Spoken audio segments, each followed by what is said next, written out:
If you're exercising, eating well, and doing everything you know to do, but your body composition just isn't improving, this episode is for you. Today, we're talking about what's often called weight resistance. What we're really describing is how the body starts holding onto fat and building muscle less efficiently with age, stress, and hormonal shifts. I'm joined by EB, an integrative nurse practitioner with Eden Health Alaska, to break down why this happens and how tools like intermittent fasting can support fat loss and metabolic flexibility, or backfire if they're used at the wrong time or in the wrong way. This is about body composition, energy, and longevity, not chasing a smaller number on the scale. Let's dive in. Welcome to On the Ascent Health. I am here today with Evie. So, Evie, welcome. Can you tell us who you are, what you do, and maybe why you do it? So my name is Evie. I mean, it's a long name. The original name is Epo, although people don't say my name right. So I go by Evie. I am a nurse practitioner. I own Eden Health, and I am an integrative medical provider.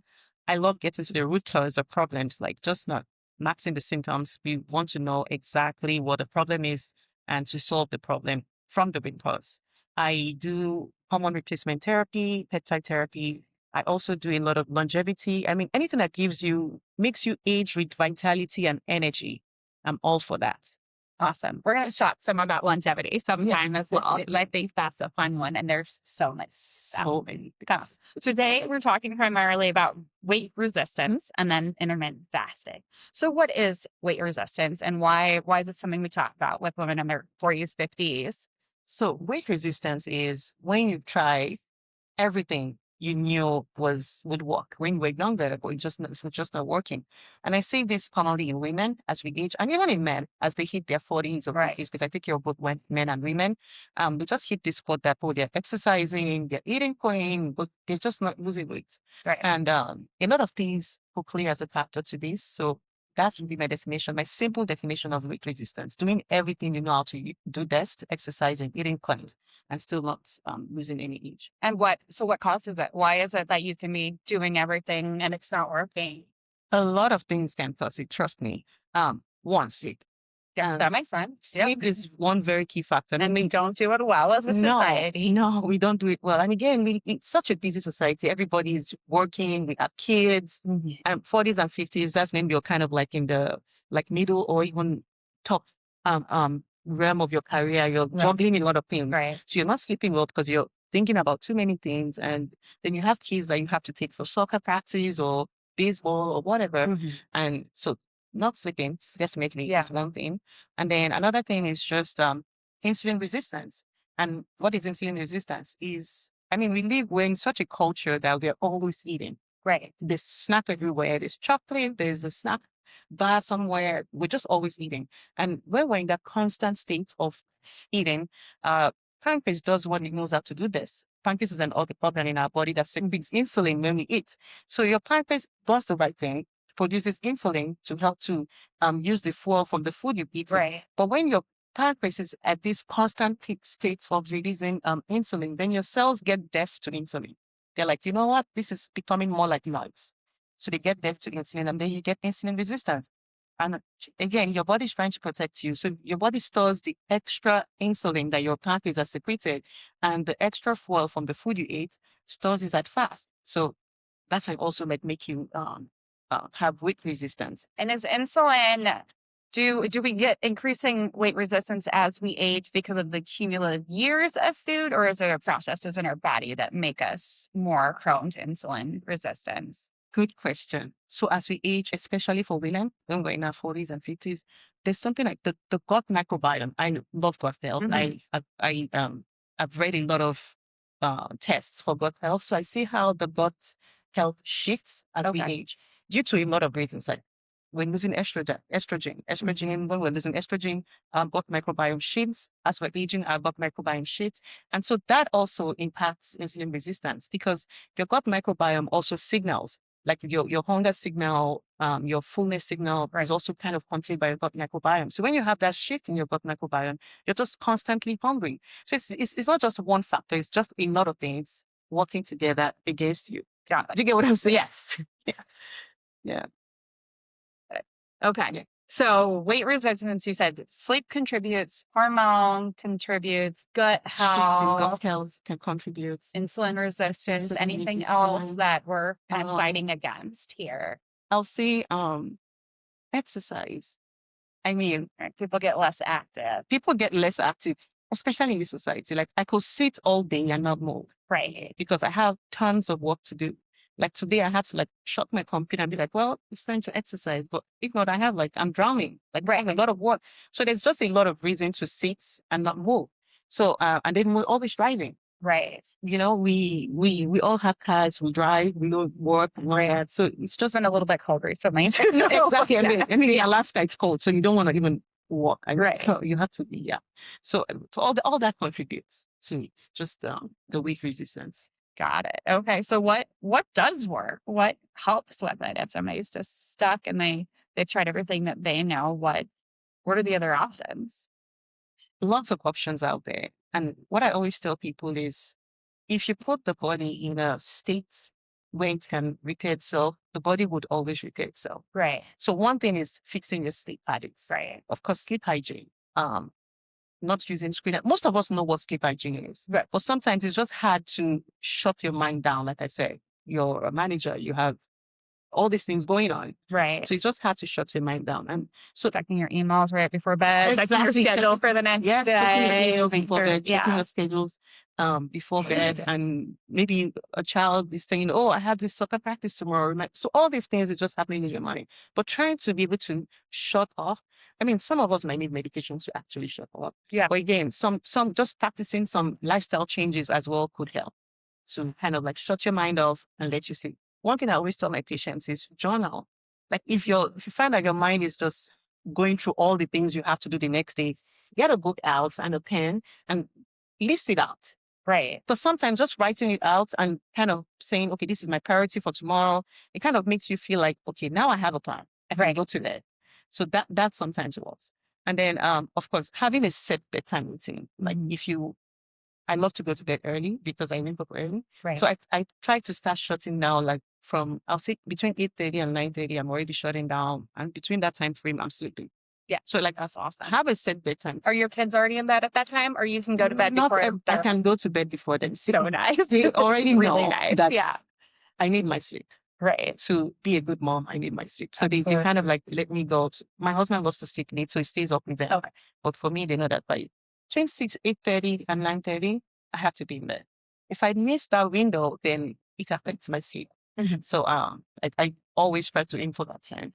And one thing I've also learned is that if I'm playing with my phone before I sleep, like just scrolling through social media, I don't get quality sleep. So I always have a book. You have a sleep tracker that's tracking. Yes. Okay. So I have a sleep tracker that tracks my sleep. And again, I've set my phone to bedtime mode. So like all my notifications shuts down from 8:30. So if you text me or you call me, just I have that too. Yeah. Do not disturb. I'm not gonna see it goes to grayscale, which means you don't really want to scroll because it's annoying because it's black and white. Exactly. I just don't see anything from 8:30 between 8:30 and 9. And then I have a book because I realized if I read a book before going to bed, not like a scary book or something. Yeah. But like it could be mostly is like book that related to health and wellness. Okay. So it's not a novel. It's not a story. It's actually sometimes stories. In fact, right now I have a book called What I Know for Sure. It's written by Oprah Winfrey. Okay. So that's the one I'm reading right now. So just something that is calming, exciting, and not something that will make me not reading the news before bed. Right. No. I don't watch the news before bed because sometimes the news is not like a fun. Generally not good. Right? Yeah, exactly. Yeah. So they're really not good. So things like that. Got it. Yeah. What else? Okay. Adjusting sleep. What else can we be adjusting sleep? And then intermittent fasting. Okay, let's talk about it. Let's talk about it. Intermittent fasting is another tool. And intermittent fasting is not about starving yourself. Right. Because I've had patients come to me, they'll be like, oh, I have been fasting for 18 hours. I eat just one meal per day. And I'm not losing weight well. You're not nourishing yourselves. Your body's going to starvation. Exactly. Your body is in starvation mode. Intermittent fasting is not about starvation.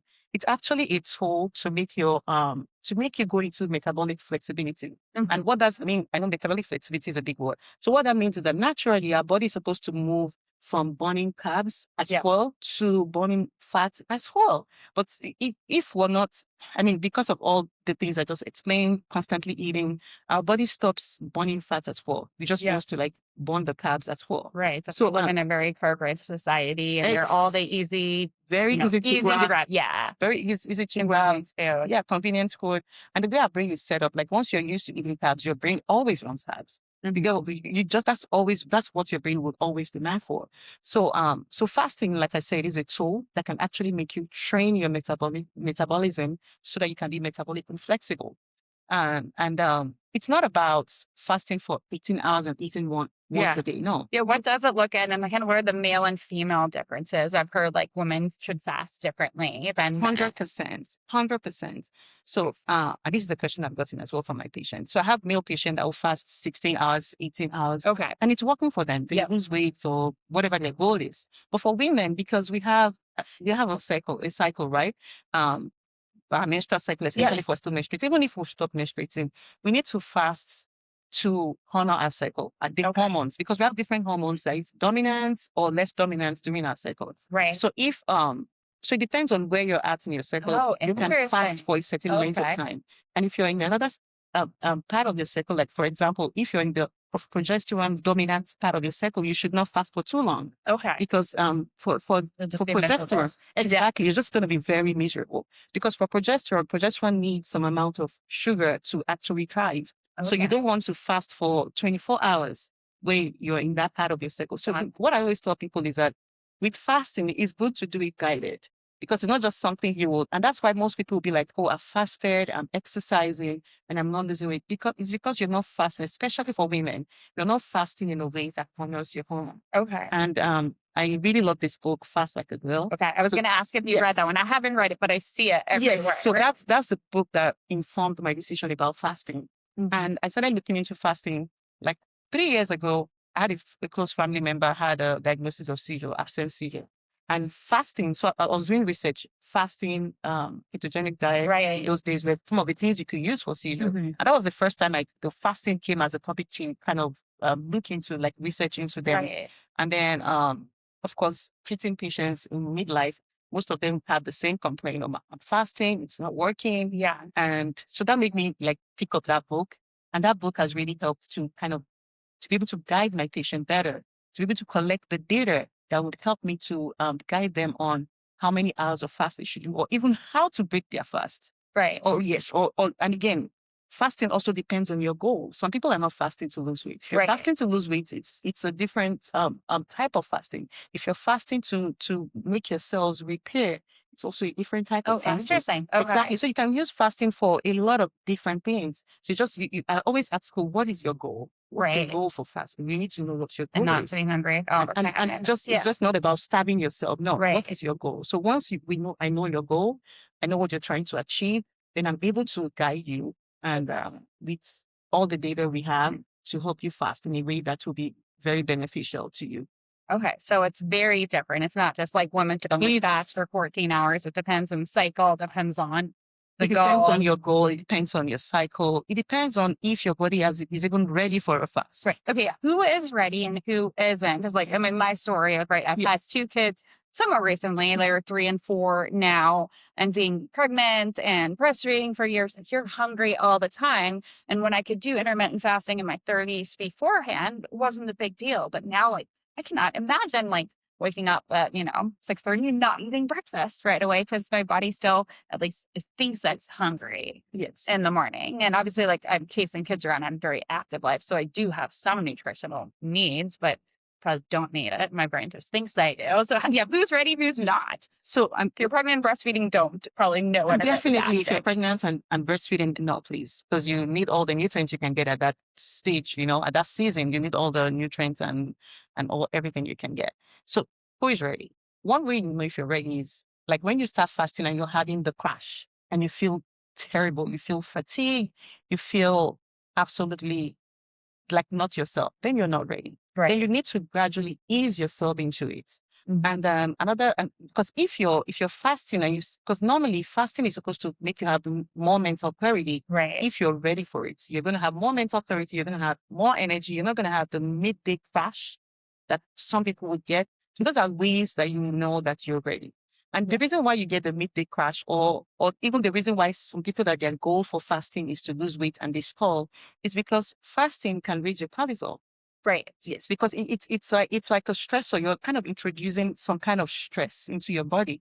So if you're not ready for it, it's going to cause a cortisol spike. And what happens when your cortisol is high?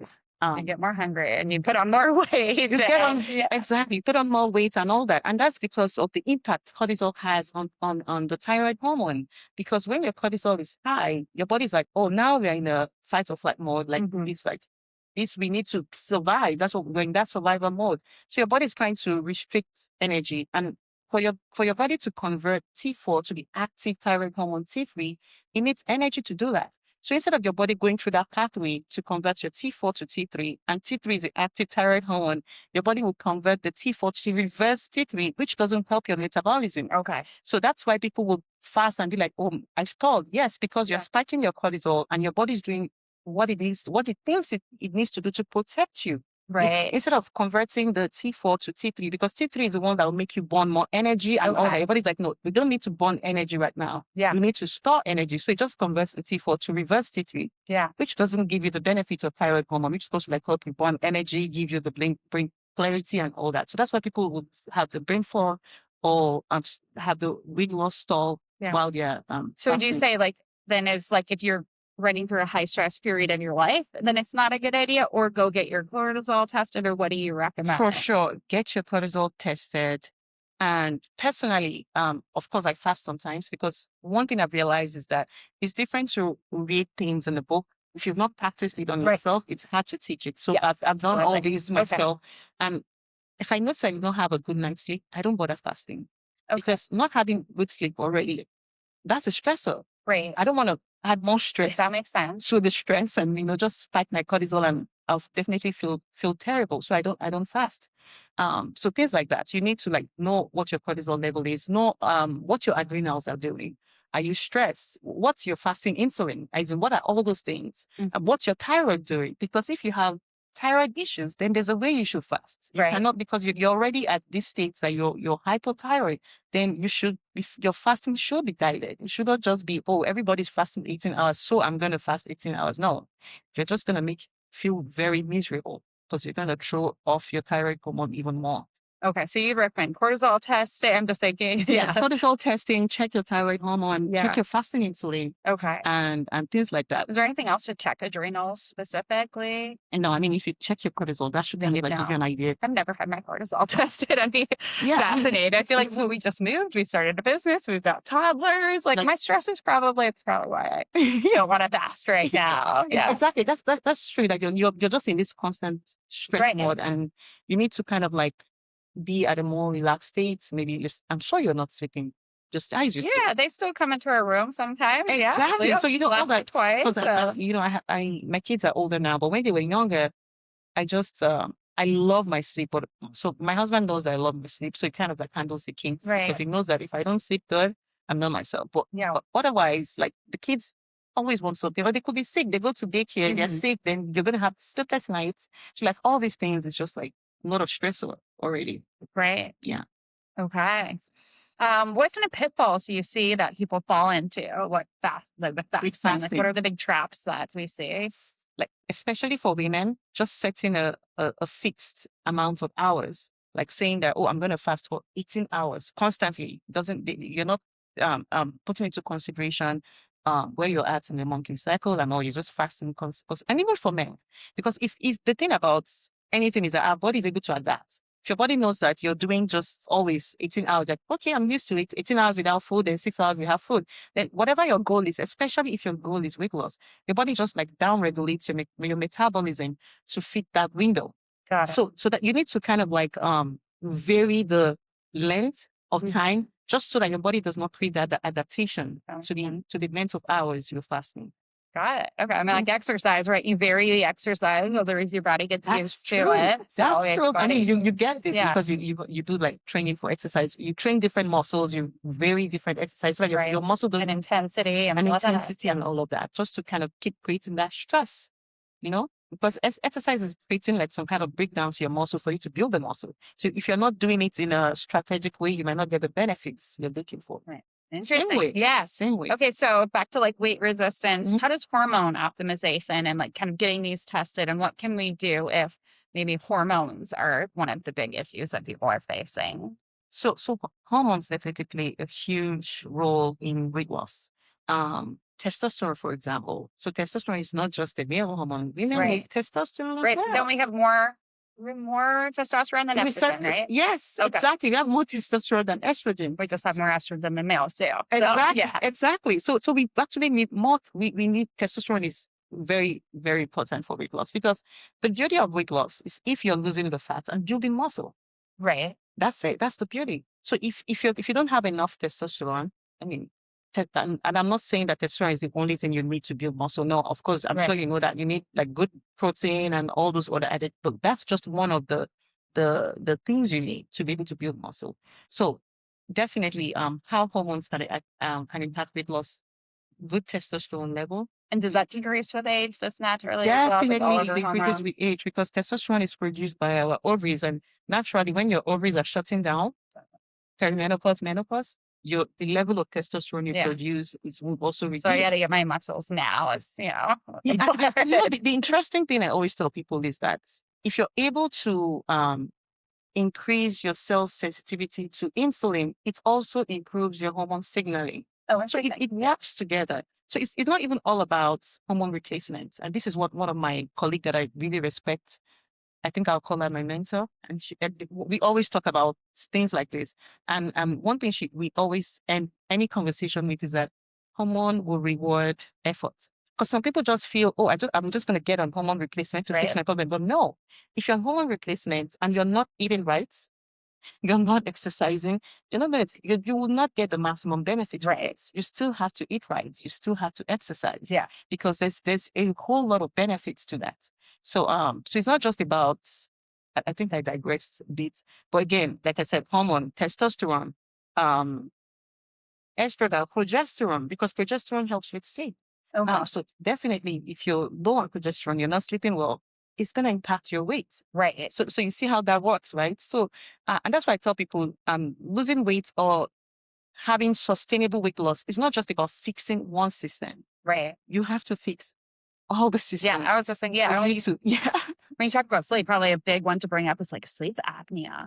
That affects a lot of people. Yes. And like, especially if you're trying to lose weight, like you might have sleep apnea, but if you don't get the sleep apnea solved, then it's really, really hard to lose weight because you're constantly 100%. tired and full of cortisol. So that might be, I think the sleep tracker might be a good place to start just to see if, you're having issues sleeping, and then dig in from there if that's a big factor. That's a very big factor. And one thing I really admire, or I think I'm grateful for, thankful for my patient population, is that they love data.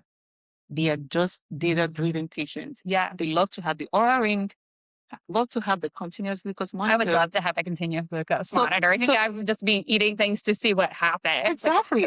So you sometimes in a visit, I just have Oura ring reading with the reading from continuous glucose monitor, and then we're trying to tie how sleep impacts the blood sugar, what they eat, or how they slept.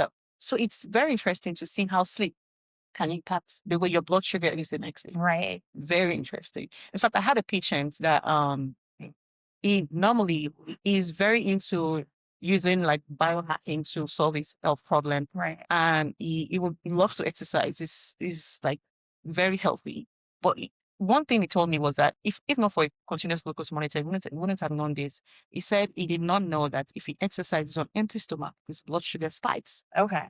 He said, and that's like, I'm like, oh, interesting. Right. And some of it's so like specific to the person. It's like coffee spikes some people, but doesn't others. And exactly. As he said, if he fasts on empty stomach, if he exercises on empty stomach, his blood sugar spikes and it remains elevated. And you're like, oh, wow, that's interesting. So he knew that he had to eat something before he exercises. Right. So like, there are just some things you really not know about your body. Yeah. Don't wear all these devices. But again, I don't have any of the devices because I'm currently at the point where I don't want to know some of it, right? Like if I haven't And slept I was going to well, say that. then you don't really want to know because then it does affect your performance for the Exactly. day. So it's a good tool, but I always assess people before I recommend any device. If I know that it's going to throw you into this cycle of getting anxious or being Right. fixated, I'll just be like, no, you're not You know, ready. you get poor interrupted sleep. Yes, yes. I'm like, no, you're not ready. Because some people, just the fact that they have poor sleep the night before, then they're not able to sleep the next day because they're like, oh my goodness, they're stressing about the fact that they did not get poor sleep. So if I notice, I always assess people, I see where they're at. And I'm like, if I feel like, I'm like, no, I will not recommend any data collecting device for you because it's just going to make you more anxious and you're not going to get that benefit. So it's good, but it's not for everyone. That's what I'll say. It's good, but not for everyone. All right, let's just go a little bit into gut health. How does gut health affect weight resistance? And then we'll wrap up after that. I love gut health, honestly. Like gut health is just so huge. How does gut health impact weight resistance? So depending on the microbiome or the organism, that's the word, depending on the organism that is thriving in your gut, you might have some cravings just based off of the organism that is thriving. Right. An example is candida. Okay. So if you have high candida in your gut, you're going to crave sugar. Right. And some people just don't know that. So if my favorite food is butter, I was telling my husband the other day, well, what good is that? That's what I was. I'm not sure about that. I'll have to look into that. Yeah. So if you're always craving sugar, it's what to kind of find out what you have thriving in your gut. Yeah. Most people with high candida would always want sugar because that's what it likes and that's what it's signaling. What it thrives. Yeah. That's what the bacteria thrives in. It thrives in sugar. So you're always gonna feel like, oh, I just love sweets. Yeah, but yeah, you have high candida. So and so that's the role. Like, so it's some people have cravings, and it's not just it's not about willpower or their faults. It's just because of the thriving bacteria in their gut. So sometimes fixing the gut health, like, so that's why weight loss is not just about the GLPs. It's way beyond that. It's bigger than that.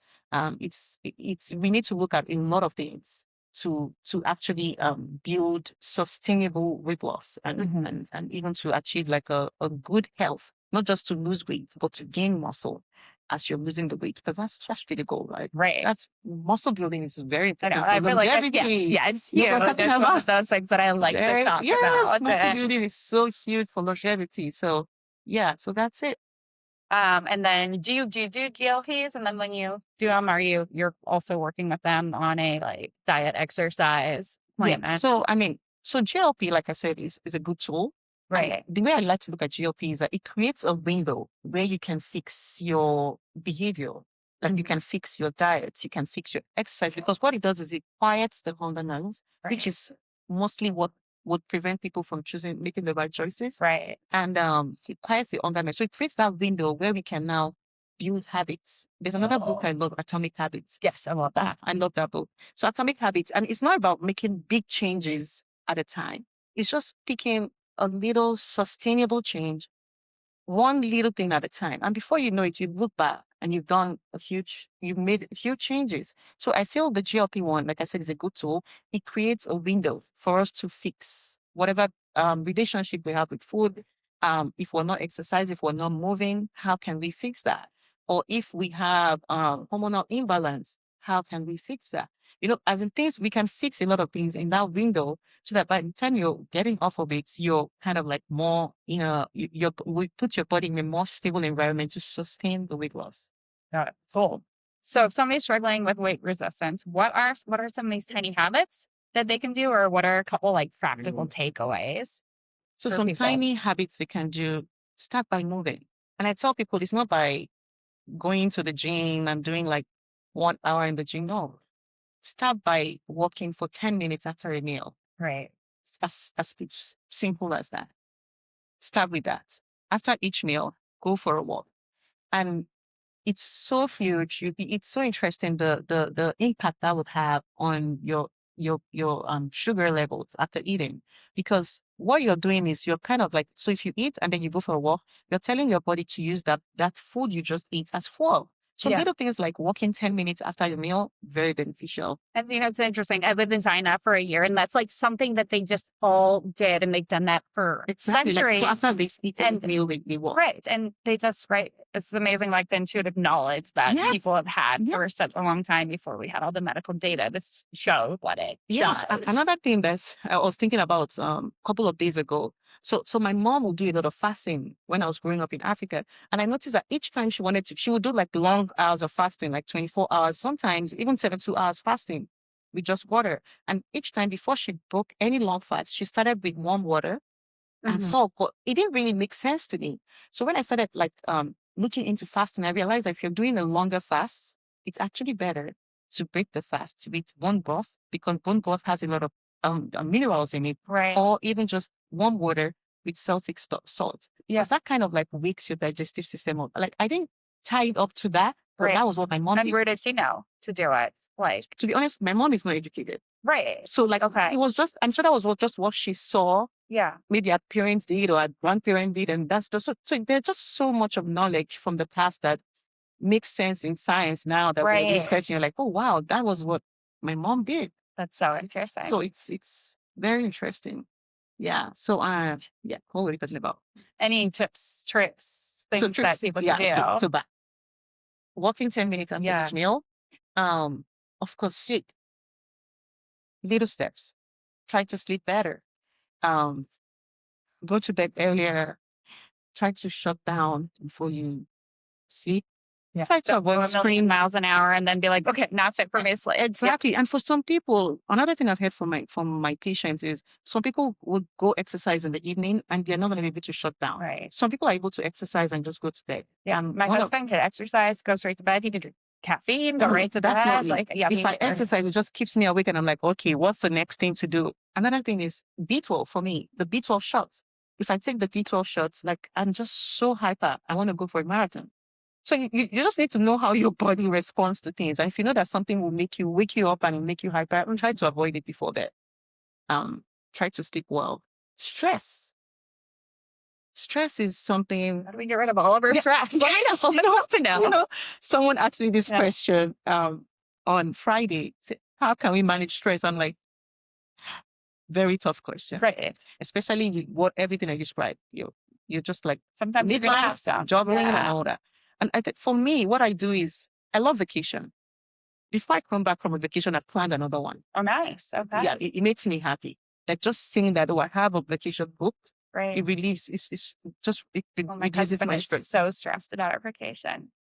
Why is he stressed about? Because then we have to close down our office. Oh, well, that's another thing. Yes, But he's like more stressed when we have vacations than we don't. And I'm like, how am I supposed to be excited about this when you're so stressed? And that's I love my patients, but I've just come to this conclusion that I need to fill my cup to feel good. Yes. And if taking the time away, stepping away and relaxing and filling my cup and I come back as a better provider, I'm going to close everything now and just go have that time. So I come back refreshed, with my cup filled and I'm ready to pour out again. Because you cannot just keep going and take care of people. Healthcare is we're pouring out a lot daily. Right. So I feel we just need to find ways to relax, reduce our stress. And for me, vacation is one of those things. Another thing is hanging out with my friends. In fact, I was telling my friends this year that if you have anything going on, call me. I'm going to shut my computer and I'll be there. Nice. Because that's one way that I kind of just do something outside work. Yeah. It reduces my stress. Of course, spending time with my kids when they want to spend time with me. Yeah. Because now they're like teenagers and sometimes they don't want to spend time with you. But when they want to spend time with you, spending time with them also reduces the stress. Nice. Yeah. So just do things that makes you happy. Read a book that makes you happy. Yeah. Plan a vacation. Get outside when it's not negative 10 degrees.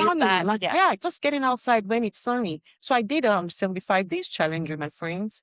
Dr. Adi was also included. Okay, so we did it from I think September through Thanksgiving, 75 days. It was crazy. But one thing I realized I wasn't doing enough is when it comes to fall weather, I never really used to go outside. In the summer, I'm always out there in the sun. But for fall, I'm like, oh, it's too cold. I don't want to go out. But I had to get out more because I had to do 45 minutes outside. And I was just like, wow, this feels so good.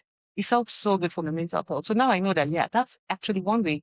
And it's so beautiful out there in the fall, just looking at all the trees changing colors. So a lot of things like that, the colors, the beauty of fall, I was like, oh, this is actually very relaxing. So that's one added skill I have to reduce my stress. Get out there, a nice fall day, and enjoy the fall weather.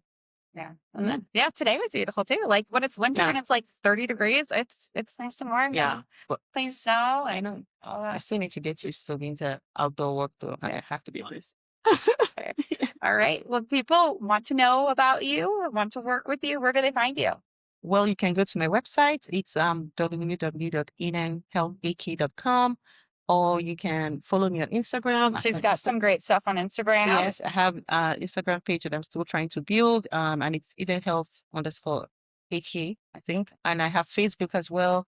And you can call my office. The number is 907 302 3006. And yes, here to help. She's here. All right. Yeah. Thank you so much. Thank you. I appreciate you. Thanks. Thanks for listening to On the Ascent Health. If you enjoyed today's episode, make sure to subscribe so you don't miss what's coming next.